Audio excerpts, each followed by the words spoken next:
Franchement, je l'ai très mal vécu avant qu'on veuille me faire ça. J'étais en déprime. Bah, j'ai dit non, je préfère mourir. C'est pas grave, même si c'est 4 mois de vie et après je meurs, au moins laissez-moi profiter. Et après, bah, les parents, ils ont pris un avis différent du mien. Mais après, quand j'ai eu ma trachéotomie, bah, c'était un peu sous le choc. Parce qu'on peut pas parler, on peut pas manger normalement. Et après, bah, je me suis habituée. Et des fois, je suis choquée devant les commentaires. Je me dis, mais c'est pas parce qu'on a une différence, qu'on n'a pas de rapport, qu'on n'a pas de mec, qu'on n'attire pas. Ouais, et Adé, il est super maladroit.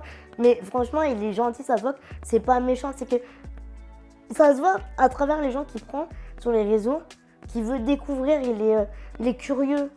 Donc, mais il est vraiment pas méchant. Et j'ai fait une demande, comme ça, j'étais sur TikTok et j'aime bien ses lives, je regarde souvent ses lives. J'ai dit, vas-y, pourquoi pas. Mais je savais pas qu'il allait m'accepter. J'étais là, j'étais en train de me maquiller, tout ça. Quand il m'a accepté, j'ai dit, ah là, t'as pas le choix.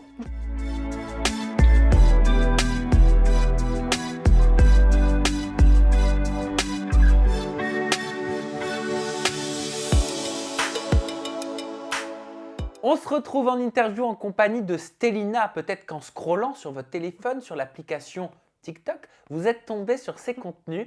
Alors Stélina, c'est une jeune femme qui est devenue influenceuse alors qu'au départ, tu parlais de ta maladie que tu as Oui. depuis la naissance. C'est ça, parce que tu es atteinte de ptérygium multiple. Désolé, je suis obligé de dire. Non, c'est ça.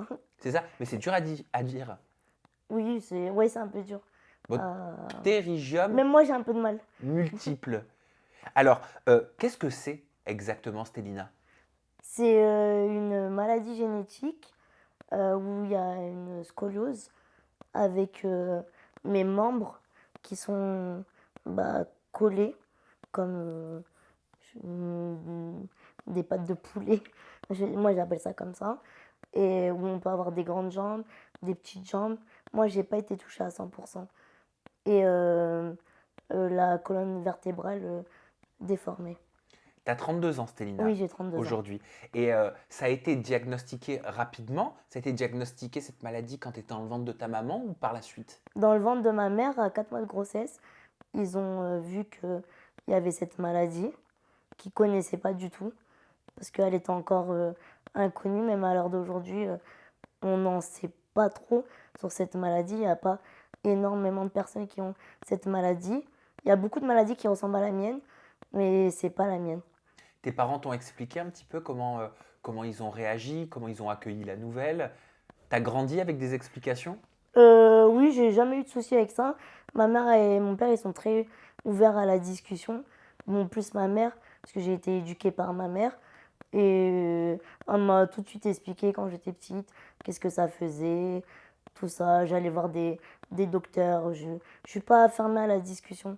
Je suis pas quelqu'un que cette maladie me dérange. Ça veut dire que depuis toute petite, vraiment depuis que tu es arrivée au monde, ta normalité, c'était les médecins, etc. Oui, quand j'étais petite, j'étais beaucoup suivie à l'hôpital de Necker. Ensuite, j'ai été suivie à Garches et à l'hôpital de Creil, parce que je viens du département de l'Oise. Est-ce que tu as dû rencontrer des difficultés au niveau de ton développement depuis petite à cause de cette maladie? J'ai pas eu trop de difficultés dans la vie. Après, j'ai eu énormément d'opérations, mais ça m'a jamais coupé l'envie de vivre ou de profiter. À partir de quel âge tu as commencé à avoir des opérations? À partir de 4 ans. Ah oui. Oh bah c'est pas tout le monde quand même qui connaît ça. Aussi jeune. Non, mais après, quand on a une éducation où on voit une mère forte, on n'a pas le choix d'être fort en grandissant. Elle était forte pour toi, ta maman? Oui, ma mère, elle est encore forte. C'est quelqu'un, elle se dit, il y a pire, t'es comme ça, c'est la vie. Donc, prends comme c'est. Et au départ, si je me trompe pas, les médecins t'estimaient une courte espérance de vie. Oui, on pensait que j'allais mourir. Parce que déjà, ils connaissaient pas la maladie. Il l'a dit à ta maman? Oui, les docteurs, ils ont pas de pitié. Elle devait être bouleversée. Ma mère a été bouleversée, mais c'est quelqu'un qui croit énormément, pas trop au docteur. Pour elle, c'est la vie. Si on, exemple, les docteurs, ils vont dire, t'as 6 mois. Pour elle, non. C'est que, Elle se résigne pas. oui, elle se résigne pas. Ça, c'est une sacrée qualité. Oui, Elle te l'a transmise. oui, Donc si je comprends bien, ta croissance, elle s'est arrêtée assez jeune. oui. À quel âge? J'ai arrêté de grandir, je pense, à l'âge de 15 ans. Tu Je suis mesures restée. combien Je fais aujourd'hui? 1,17 m. Ok. 1,17 m. Ça, enfin, chez toi, est-ce que tu as des équipements particuliers? Non, j'ai rien adapté chez moi. Oui. Ça peut étonner certaines personnes, mais comme j'ai tout le temps dit, je veux pas qu'à chaque fois que je me réveille, je vois que j'ai une différence. Ou même quand mes amis, quand ma famille, ou même si j'ai un copain qui voit directement la personne avec qui elle a une différence. C'est-à-dire que je m'adapte. Si j'ai besoin de quelque chose, je demande à mes proches, ou je prends une chaise. Après, c'est pas ta différence, hein. Je crois que c'est ta singularité. Un petit peu. Toi, tu le vois comme une différence ou comme une singularité? Moi, je vois comme une force. Ni Oui. comme une singularité ou quoi, je vois comme ça comme une force. Pourquoi c'est devenu ta force? Parce que j'imagine que ça n'a pas toujours été, sauf si je me trompe. Si, ça a toujours été ma force Toujours? depuis que je suis née. Ok. J'ai jamais eu de difficulté avec ma différence, je pense. C'est parce que déjà, j'ai une scolarité normale. J'ai Ok. pas été dans une école adaptée. À l'école, c'était les cours comme tout le monde. Même quand j'étais à l'hôpital, les cours, c'était avec tout le monde. Mes amis, ils n'ont pas de problème de santé. J'ai pas été éduquée, entre parenthèses, dans un corps médical Et avec des gens différents. toi, avec du recul, tu es satisfaite d'avoir suivi un cursus entre guillemets classique? Oui, parce que ça donne confiance Ouais. et on voit qu'on n'a pas trop de différence au final. Et ça a été cette différence, comme tu l'appelles, tolérée, acceptée, étant petite? Moi, ma génération, vu que je suis dans le 91, je trouve qu'il y avait moins de moqueries, moins d'harcèlement. Donc oui, j'ai jamais eu de problème avec ça. Après, cette, dans cette génération, je trouve que c'est un peu difficile. Mais moi, ma génération, quand je suis née, j'ai jamais eu de problème. Attends, ça veut dire qu'aujourd'hui, à 32 ans, pour toi, tu trouves que c'est plus difficile aujourd'hui le regard des autres, le jugement, que quand tu étais ado à l'école? Oui, pas pour moi, mais quand je vois d'un avis extérieur, quand je vois sur les réseaux ou dans la rue, je trouve que la méchanceté, elle est beaucoup plus forte qu'à mon époque. Et c'est à l'âge de 15 ans que tu commences à avoir des problèmes respiratoires. Oui, à l'âge de 15 ans, je commence à avoir des problèmes respiratoires. Je commence à aller souvent à l'hôpital parce que j'avais du mal à respirer. Donc ça coupe un peu ma scolarité de faire des allers-retours à l'hôpital. Et on te décèle une trachéotomie. Oui, et un jour, je suis partie à l'hôpital et pendant 6 mois, je suis plus revenue à l'école. Parce qu'ils m'ont fait une trachéotomie. Ça consiste en quoi, une trachéotomie? C'est Est-ce que c'est en un... lien avec le foulard que tu portes autour du cou? Oui, oui, c'est en lien avec le foulard. C'est un petit tube dans la gorge qui permet de respirer. C'est souvent les gens qui ont des cancers ou des accidents de la route qu'on leur fait une trachéotomie ou une insuffisance respiratoire. Alors moi, je vais parler avec des termes qui ne sont pas médicaux, parce que je ne suis pas médecin, d'accord? D'accord. Peut-être que tu t'y connais mieux que moi. Mais en gros, c'est quoi? Ça veut dire ils t'ont fait une sorte de trou dans le cou, Oui. c'est ça, pour te passer un tube Oui. qu'on voit un petit peu, qui te permet en fait de respirer. Oui, ça me permet de respirer mieux. Et la nuit, j'ai une machine pour respirer, pour gonfler mes poumons, les faire grandir. Et quand tu as 15 ans et que tu pars à l'hôpital et qu'on te décèle la trachéotomie, c'est vrai que tu tombes dans le coma? Oui, je tombe dans le coma avant d'avoir la trachéotomie. On m'a donné de la Tarax. C'est un tranquillisant? Oui, c'est un tranquillisant. Et j'ai fait une réaction allergique. Et je suis tombée dans le coma. Et suite à ça, ils m'ont fait une trachéotomie à l'hôpital de Mondor. Donc tu te réveilles avec le système qu'ils t'ont installé? Oui. Enfin, quelques jours après. Ok. J'ai pas eu le choix. J'ai eu 3 jours de tranquillité. Et après, ils ont pris cette décision tant que mes parents, ils acceptent et tout. Toi, tu n'étais pas au courant? J'ai été au courant quand ils m'ont dit on va te faire une trachéotomie. C'est quoi? J'ai dit c'est quoi? J'ai dit non, mais moi j'aime bien ma vie. Je sors dehors, je joue avec mes potes, je vais à l'école. Non, non, ça va gâcher ma vie. Tu pensais que ça allait complètement te changer la vie? Oui. Non, mais ils m'ont dit ça, hein. Ils m'ont dit ta vie elle va changer, tu vas avoir une AVS à l'école, tu pourras plus rien C'est faire. une aide sociale AVS. Oui, tu pourras plus rien faire. Après j'ai dit ah c'est non non, ça va pas être possible. Et comment tu l'as vécu de te réveiller avec cet nouvel appareil qui allait faire corps avec toi? Bah déjà avant je l'ai très mal vécu, avant qu'on veuille me faire ça. J'étais en déprime, bah j'ai dit non, je préfère mourir.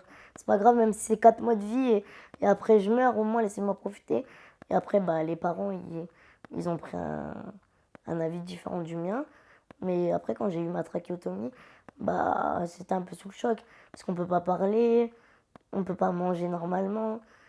Et après bah je me suis habituée.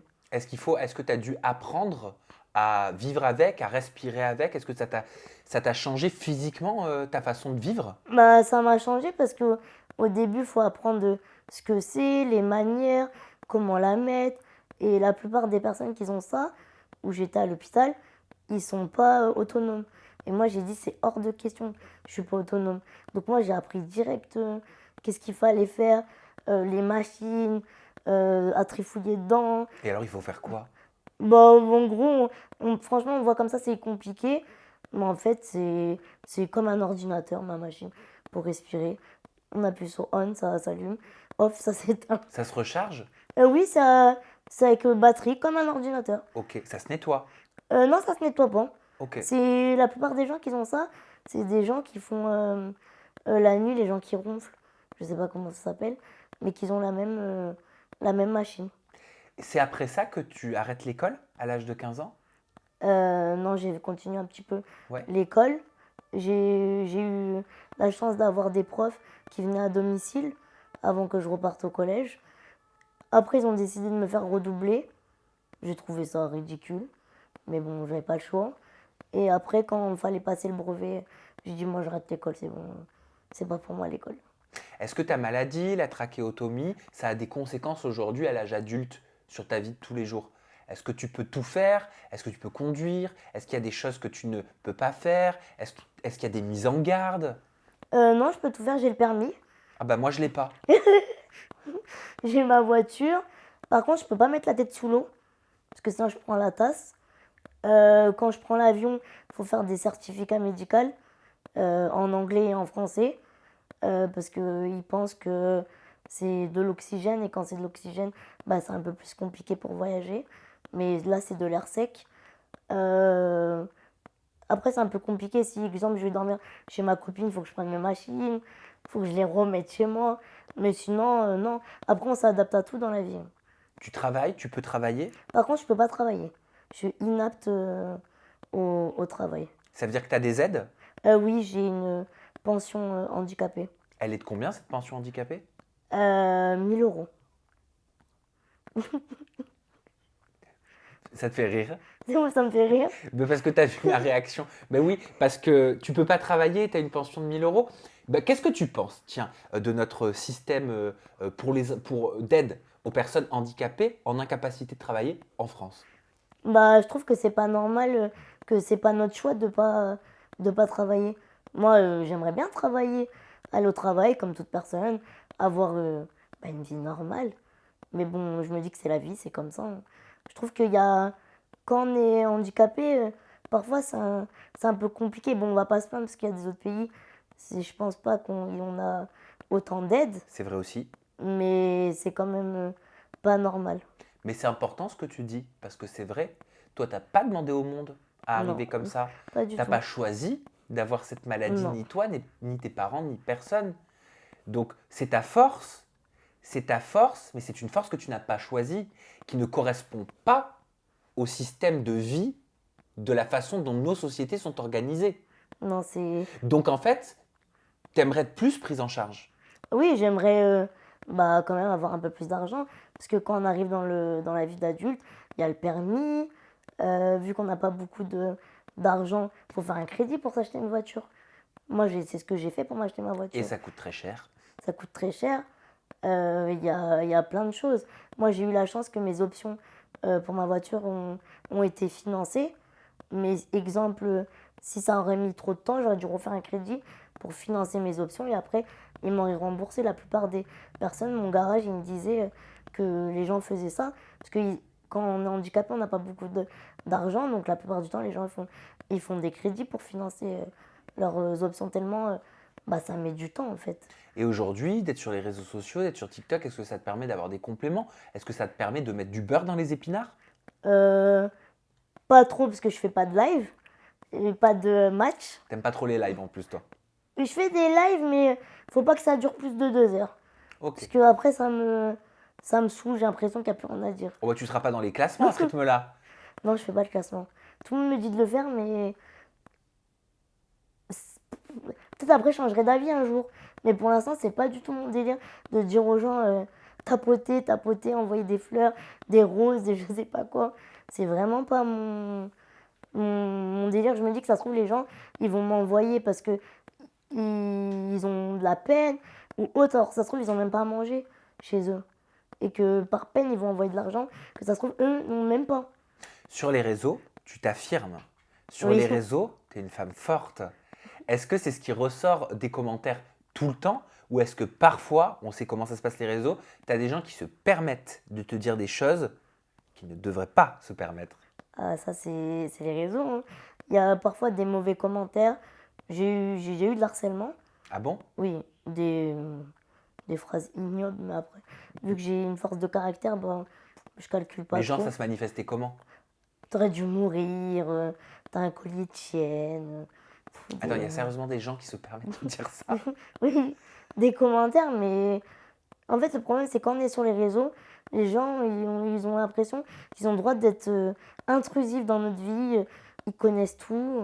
Sous prétexte que tu te montres. Oui, sous prétexte que tu te montres ou que tu es une personnalité, moi ou d'autres personnes.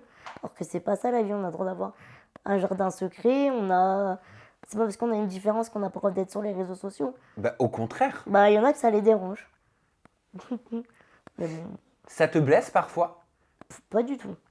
même Ça quand, me- même quand tu as des petits moments de down. Non, ça me blesse pas du tout parce que je sais qui je suis, je sais que je suis très bien entourée, donc ça me fait rien du tout. Je me dis juste, ça me fait de la peine parce que je me dis si ça serait tombé sur quelqu'un d'autre qui est un peu plus faible que moi, il aurait pu se suicider ou autre, et ça me fait vraiment de la peine.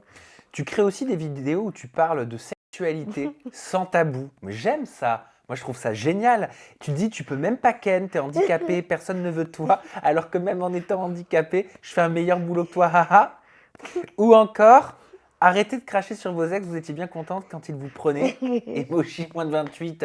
Mais t'es une petite coquine, Stélina. Non, parce qu'en fait, les gens, je reçois tellement de commentaires, et des fois, je suis choquée devant les commentaires. Je me dis, mais c'est pas parce qu'on a une différence, qu'on n'a pas de rapport, qu'on n'a pas de mec, qu'on n'attire pas. On va parler français.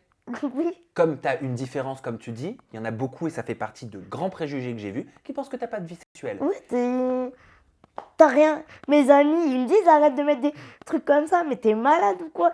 J'ai dit, hey, je m'en fous, parce que j'ai dit, ça me chauffe. À chaque fois, ils pensent, hey, t'as une différence, ou t'es handicapé.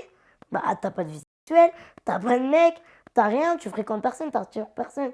J'ai dit, mais ça, c'est ce qu'ils pensent. J'ai dit, mais moi, ça me choque. Donc, j'en joue, je fais des TikTok. Mais tu as raison, rassure-nous, rassure toutes les personnes qui pensent que tu n'as pas de vie Hey, intime. j'ai une vie, j'ai déjà eu un copain dans ma vie. Tu as des envies, intimes. Comme tout le monde.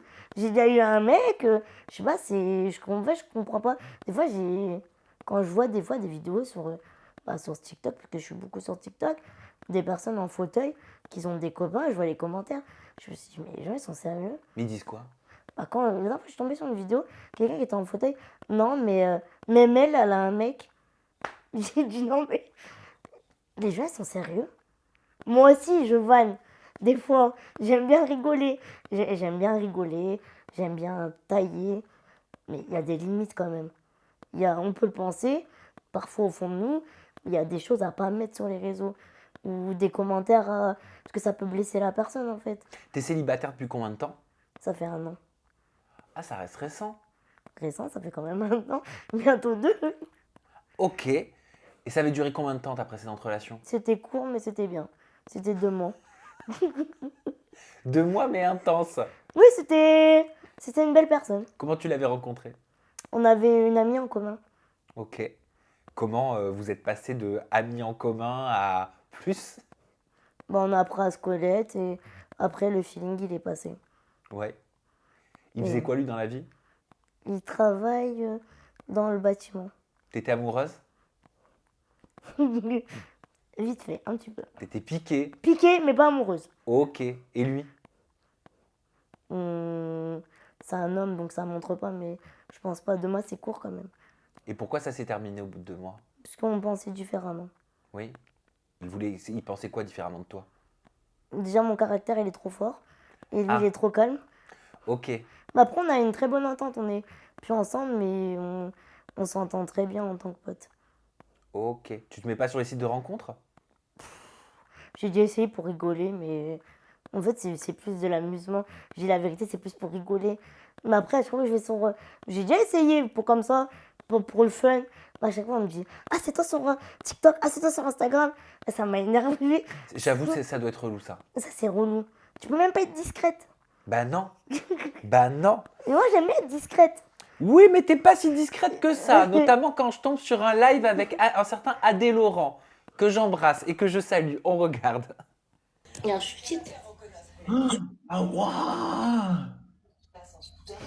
En fait, t'as pas de buste. Non, j'ai pas de. J'ai pas de cou déjà. Je suis la sœur à gradure. T'as pas de cou. Tu couches quand même avec des mecs et tout, y a pas de problème. Ouais, y a pas de problème.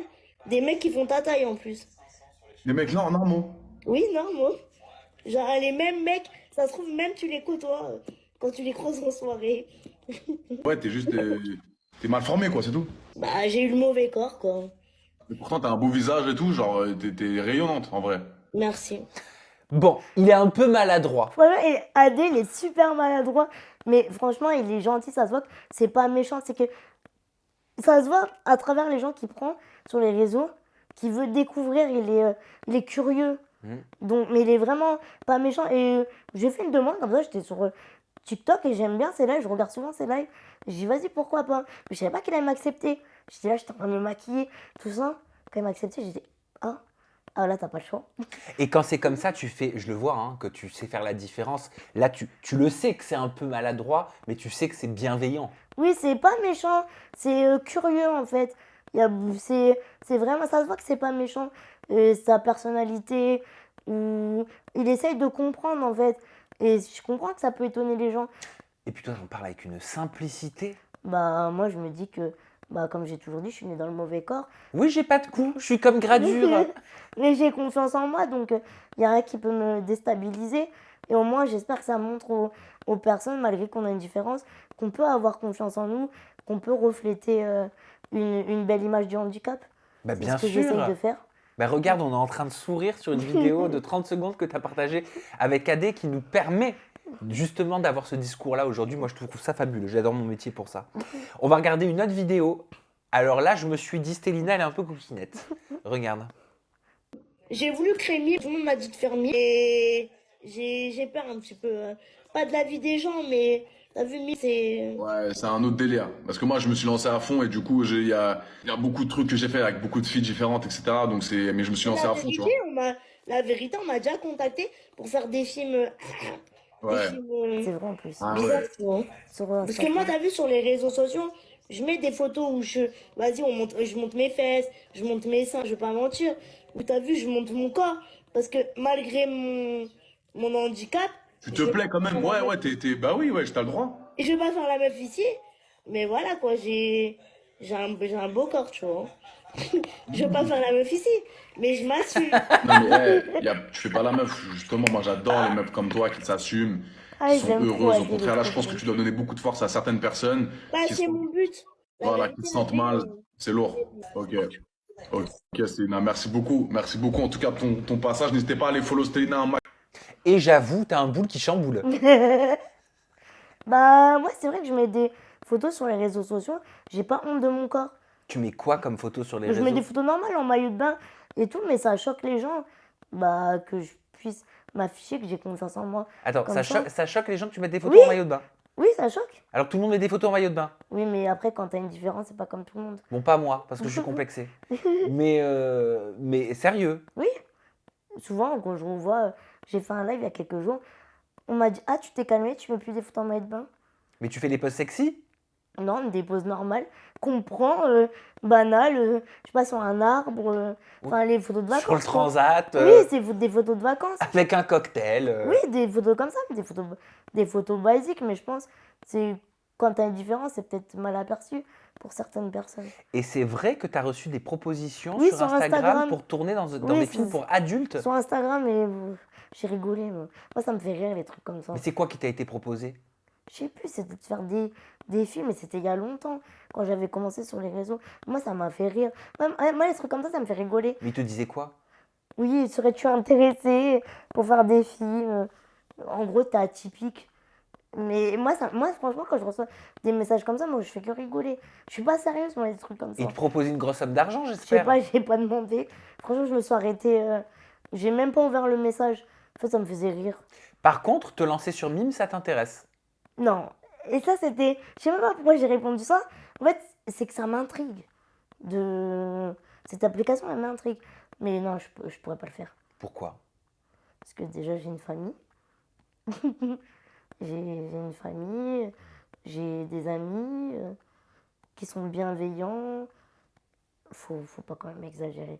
On n'est pas à ce point-là de crédible. Je vais rester sur TikTok et Instagram, c'est très bien comme Ah, ça. parce que là, si tu lui disais oui, Adé Laurent, il t'ouvrait ton compte, hein. Non, non. Je trouve que ça reste toute une vie, des choses comme ça. Et on ne sait pas dans plusieurs années si je serais pas mariée, j'aurais pas des enfants, et ça peut quand même refléter une mauvaise image. Et alors, tu as confié sur ton compte TikTok que tu avais postulé à de nombreux castings pour la télé-réalité. Lesquels? Secret Story. Ah bah oui. Là, la nouvelle euh, édition, Oui. ce serait quoi ton secret? J'ai survécu à une erreur médicale. Ok, bon, maintenant, c'est plus un secret. Oui, c'est plus un secret. Donc là, c'est ballot. Là, c'est ballot. Mais bon, je pense pas que je serais prise. Et d'autres émissions. En fait, je sais pas, j'ai trouvé des castings et j'ai mis mon profil, j'ai envoyé des photos. Pourquoi ça te tente, la télé-réalité? Et pourquoi on voit pas plus de personnes comme Ça toi? me tente parce que j'aimerais montrer. Parce qu'on voit souvent des gens en fauteuil roulant, d'autres maladies, mais jamais des personnes comme moi, avec ce physique. Donc j'aimerais bien casser l'image de la télé et montrer aux Français que c'est possible. Parce que le handicap, c'est quand même un sujet tabou en France, j'ai l'impression. J'ai vu passer une autre vidéo sur ton compte TikTok. C'est une vidéo pour le coup bien plus triste. Tu rends hommage dans cette vidéo à ta petite sœur, Ah, c'est ma copine. Mais Ah. je considérais comme ma pote. Enfin, comme ta sœur. Ouais, comme ma sœur. Comme ta sœur. Ok, je croyais que c'était ta petite sœur. C'est Mm. pour ça que tu l'appelais ma sœur. Ouais. Ok, qui est partie trop tôt. Oui, elle est partie le 11 juillet. Elle avait 25 ans. Ok, comment tu l'as appris? Sa mère elle m'a appelé au téléphone. Vous vous connaissiez depuis petite? Oui, depuis petite. On avait quand même un décalage d'âge, mais on s'est tout le temps fréquenté quand on était plus jeune. On a fait de nombreux voyages. On a tout vécu ensemble. On a vécu ensemble. On a vraiment, on va dire, vécu notre jeunesse. Comment tu traverses cette épreuve? Avec un peu de mal, mais on essaye d'être fort pour lui rendre hommage. C'est vrai que j'ai voulu stopper les réseaux sociaux. Et sa mère, elle m'a dit, c'est pas ce qu'elle aurait voulu en fait. C'est qu'elle a toujours cru en toi, donc continue les réseaux sociaux. Mais après, je continue, mais plus avec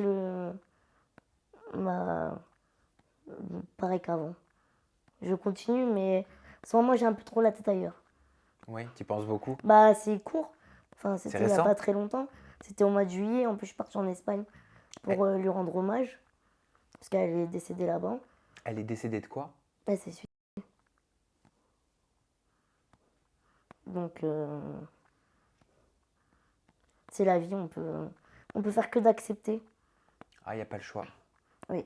Tu sentais rien, toi, venir, j'imagine un peu. C'est Non, difficile. après, Hein. elle avait une maladie. Elle était bipolaire et dépressive. D'accord. Que quand on est proche d'une personne, nous on était forts, c'est-à-dire qu'on ne disait pas nos faiblesses, on ne parlait pas ni ma maladie, ni de elle ses problèmes de santé. C'est-à-dire que quand j'ai su que c'était beaucoup plus grave que je l'imaginais, bah, c'est là que j'ai compris que faut pas négliger la santé mentale des gens. J'espère que tu n'as pas culpabilisé. Non, j'ai pas culpabilisé. Tu es très terre à terre, hein, tu es consciente de beaucoup de choses. Hein. Bah, je pense que c'est à cause de ma maladie. Et après, je suis très bien entourée aussi. Même la mère de ma copine, elle me parle beaucoup, je suis très proche d'elle. Donc elle m'explique beaucoup de choses vis-à-vis de cette maladie. Parce que c'est pas une maladie dans laquelle bah, j'étais renseignée. La bipolarité, la dépression, c'était pas quelque chose où je mettais un œil dessus Et qu'on voit pas forcément. et qu'on voit pas ça forcément. Mais maintenant, je m'intéresse un peu plus. Toi, tu as déjà eu des moments de dépression, de déprime? Bah, un peu comme tout le monde. Mais pas de là à avoir les idées noires. Je reste plutôt dans mon coin, je calcule personne, et après je reviens comme une fleur. Et tu disais en introduction que tu as été élevée par ta maman, c'est ça? Oui. T'as pas été élevée par ton papa? Non, mes parents sont divorcés. Ok. Mais après, j'ai mon père qui est présent. Ah voilà. Mais j'ai été plus élevée par ma mère. C'est ma mère qui a fait mon éducation, qui me ramenait au rendez-vous à l'hôpital. Les papas, ils sont un peu. Ils sont là, mais sans être là. Parfois, ils se rendent moins de compte. Oui. Parfois, sans faire de mauvaises généralités. Oui, mon père, il se rend compte, mais je pense qu'il est un peu dans le déni. Et toi, tu as la possibilité de fonder une famille? Oui, je me suis renseignée. Après, il y aura peut-être des difficultés plus tard dans la grossesse. Pour tomber enceinte? Oui, non pas pour tomber enceinte, pour de grossir, avec le ventre, être essoufflé. Mais Avec des risques? avec des risques, mais ils savent pas exactement en fait. Ouais, C'est donc que, en fait, même toi, donc tu ne sais pas. je sais pas. Je sais que j'ai parlé avec une personne il y a quelque temps qui a la même maladie que moi et qu'apparemment elle s'est renseignée qu'ils lui ont dit que l'enfant pourrait être atteint de cette maladie. En fait, c'est un peu un coup de chance. Donc il pourrait y avoir une hérédité. Mais elle m'a dit ça et moi quand je me suis renseignée à mon docteur, il m'a dit que pas du tout. Et toi, il y a une hérédité de ton côté? Il y a quelqu'un dans l'arbre Non, il y a généalogique qui avait personne qui a- une maladie similaire ou il y a la même? personne qui a cette maladie. En fait, c'est les docteurs, ils ont un peu expliqué. C'est comme si mon père et ma mère étaient de la même famille, alors que les origines n'avaient rien à voir. C'est-à-dire comme si c'était consanguin. Oui, en gros, la maladie, c'est dans les liens, c'est comme ça. Alors qu'ils n'ont rien à voir, ils ne sont pas du tout de la même Ils ont famille. rien à voir. Mon père, il est turc, ma mère, elle est espagnole. C'est ok. l'opposé.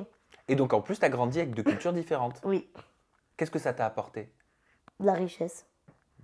De la richesse de grandir avec un côté musulman et un côté, entre parenthèses, chrétien. Toi, tu as une religion ou alors tu l'as choisi ta religion entre les deux? Moi, je suis née musulmane et bah, je suis restée musulmane. Après, mes parents, ils sont. Si j'aurais voulu être chrétienne, personne n'aurait rien dit dans Oui, ma ils auraient famille. accepté. Oui, ils auraient Mais accepté. comment ça, t'es née musulmane? Bah, mon père, il était musulman. Ça vient du père? Ah oui. Ok. Donc, j'ai été éduquée, entre parenthèses, en tant que musulmane, mais en faisant Noël, en ayant un peu les pratiques chrétiennes. Multiculturel. Oui, multiculturelles. Bah, comme tu dis, c'est une richesse. Oui, c'est une richesse. Stélina, merci. Bah, de rien, merci à toi. Merci pour ce joli moment partagé ensemble. On peut se retrouver sur tes réseaux sociaux. Ton compte TikTok et ton compte Instagram, bah, c'est pareil, c'est le même. C'est Stélina Paris 7. Oui. Ok. Stélina, je vais te laisser conclure cette interview comme tu le souhaites.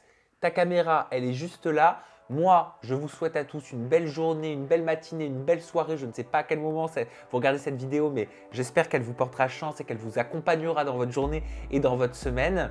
À bientôt. Prenez soin de vous. Stélina, c'est à toi pour la conclusion. Bah, merci d'avoir regardé cette vidéo et j'espère que vous aurez un peu plus confiance en vous en regardant cette vidéo. Et n'oubliez jamais, malgré votre différence, bah, on est tous pareils et ayez confiance en vous.